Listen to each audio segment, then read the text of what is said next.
teman-teman dan ibu guru, sebelum kita mulai pembelajaran kali ini ada baiknya kita berdoa. Berdoa mulai.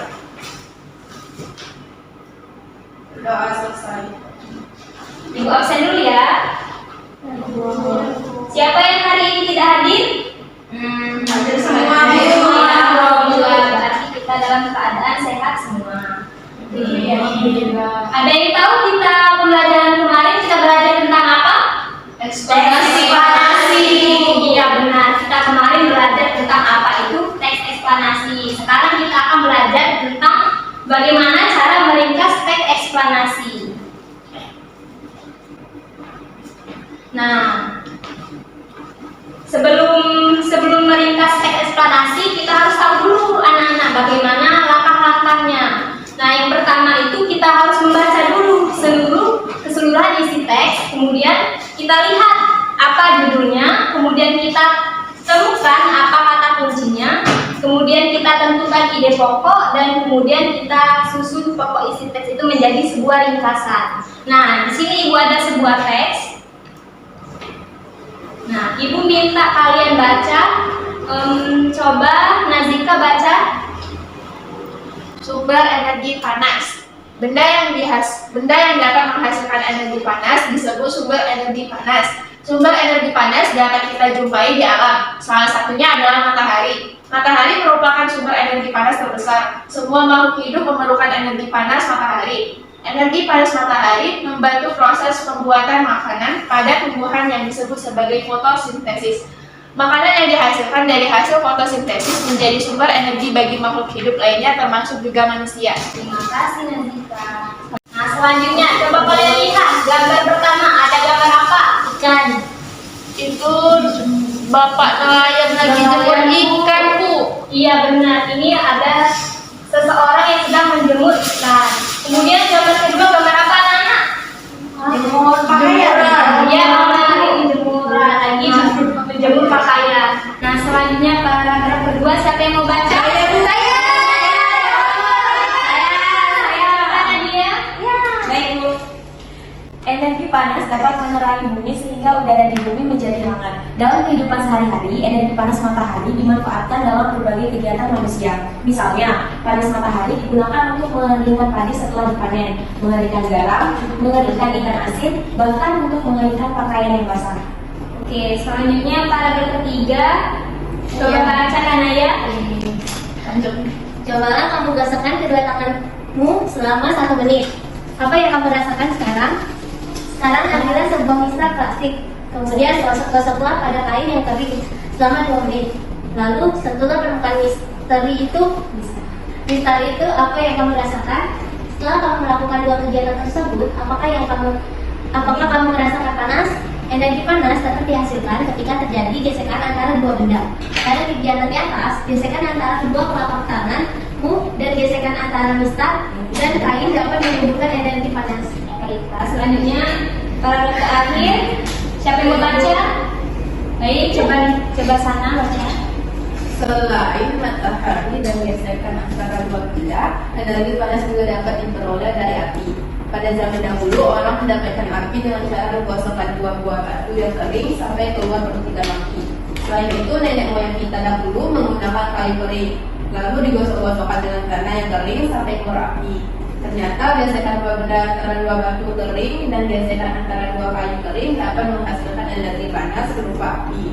Saat ini api mudah dihasilkan dari korek api dan kompor. Oke, selanjutnya. Nah, tadi kan ada tahap-tahap dalam untuk meringkas teks eksplanasi. Yang pertama tadi baca keseluruhan isi teks. Nah, tadi kita sudah baca ya. Kemudian kita mengetahui judul teks. Judul teksnya tadi apa, Nana? Sumber energi panas. Iya, sumber energi panas. Kemudian kita menentukan kata kunci dalam teks. Nah, coba kita lihat. Ini ada soal, kita jawab bersama-sama. Nah, kata kunci pada setiap paragraf. Kita lihat paragraf pertama tadi. Oke, selanjutnya. Nah, tadi kan ada tahap-tahap dalam untuk meringkas teks eksplanasi. Yang pertama tadi baca keseluruhan isi teks. Nah, tadi kita sudah baca ya. Kemudian kita mengetahui judul teks. Judul teksnya tadi apa, Nana? Sumber energi panas. Iya, sumber energi panas. Kemudian kita menentukan kata kunci dalam teks. Nah, coba kita lihat. Ini boleh soal, kita jawab bersama-sama. Nah, kata kunci pada setiap paragraf. Kita lihat paragraf pertama tadi. Nah, kemudian langkah ketiga kita cari kata kuncinya pada setiap paragraf. Coba, paragraf pertama tadi apa anak-anak kata kuncinya?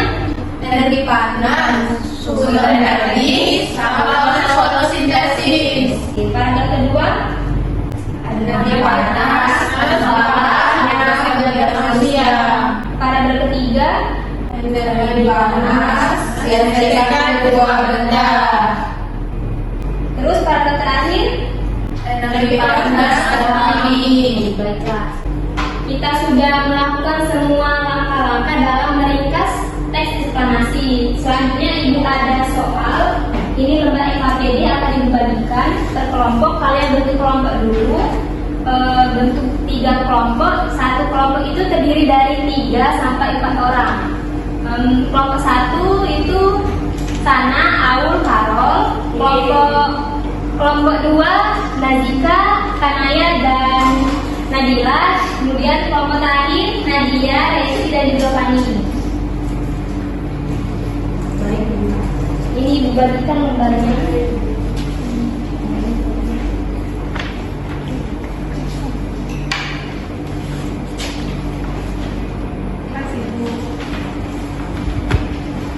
Ini gimana caranya, Bu? Nanti jelasin ya. Nah, coba anak-anak perhatikan terlebih dahulu pada lembar kerja kalian. Ini pada halaman pertama, kalian isi ya identitasnya, nama, kelas, nomor absen, dan juga hari tanggal hari ini. Nah, kemudian kalian baca teks ini tentang banjir, kalian baca. Kemudian kalian jawab pertanyaan-pertanyaan ini.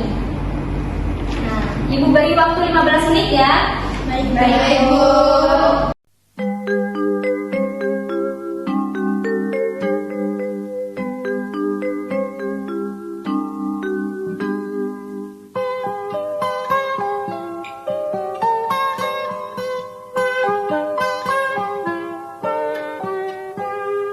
Pagiku cerahku, matahari bersinar, ku gendong tas merahku di pundak.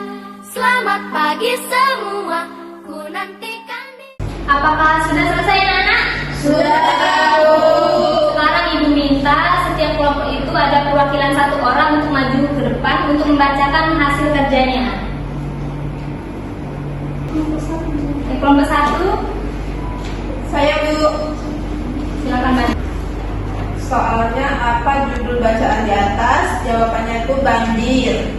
Terus nomor 2, tuliskanlah kata-kata kunci pada setiap paragraf di atas. Kata kunci adalah kata-kata yang terlalu penting dalam sebuah paragraf. Paragraf satunya itu air terlalu banyak, curah hujan tinggi. Paragraf keduanya itu penyebab banjir. Paragraf ketiganya itu banjir dan mencegah banjir. Sudah, Bu. Boleh duduk. Masih. Kemudian selanjutnya perwakilan kelompok 2. Paragraf 1, banjir merupakan sebuah fenomena ketika terdapat air yang terlalu banyak. Yang paragraf kedua, aktivitas menebang pohon dan membuka lahan membuat resapan air berkurang hingga air meluap menyebabkan banjir. Paragraf ketiga, masyarakat di daerah rawan banjir dapat mencegah banjir dengan membuang sampah pada tempatnya dan melakukan reboisasi serta perlu berhati-hati dan menyiapkan diri saat terjadi banjir. Terima kasih, Kak Naya. Kemudian yang soal terakhir boleh kelompok 3. Resi, Bu. Saya, Bu. Boleh maju, Resi. Nomor 4, apa yang dapat kelompokmu simpulkan dari bacaan sebelumnya? Tuliskan ke dalam tabel di bawah ini. Kesimpulannya, banjir merupakan sebuah fenomena ketika terdapat air yang terlalu banyak. Kemudian aktivitas menebang pohon dan membuka lahan membuat resapan air berkurang sehingga air yang meluap menyebabkan banjir. Lalu, masyarakat di daerah rawan banjir dapat mencegah banjir dengan membuang sampah pada tempatnya dan melakukan reboisasi serta perlu berhati-hati dan menyiapkan diri saat terjadi banjir. Tepuk tangan dulu Teresi. Terima kasih Bu. Tepuk tangan dulu untuk seluruh kelompok. Saya apakah jawaban kalian itu benar? Nah, ternyata jawaban kalian itu benar semua. Nah, anak-anak, bagaimana menurut pembelajaran hari ini? Apakah menyenangkan?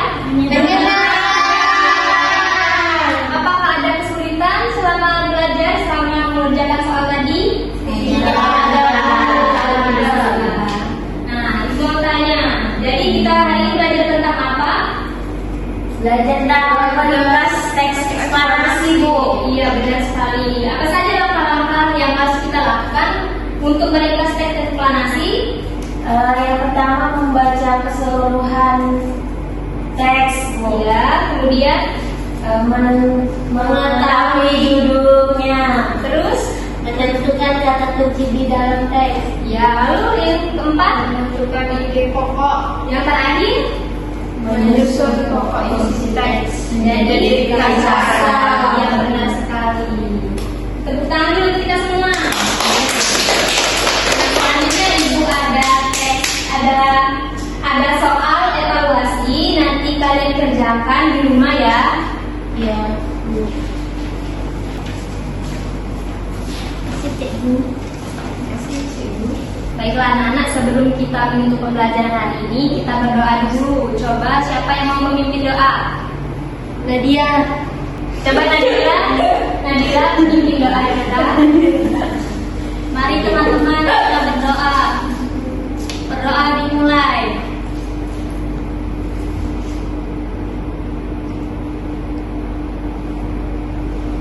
Selesai. Oke, Ibu tutup pembelajaran hari ini. Wassalamualaikum warahmatullahi wabarakatuh.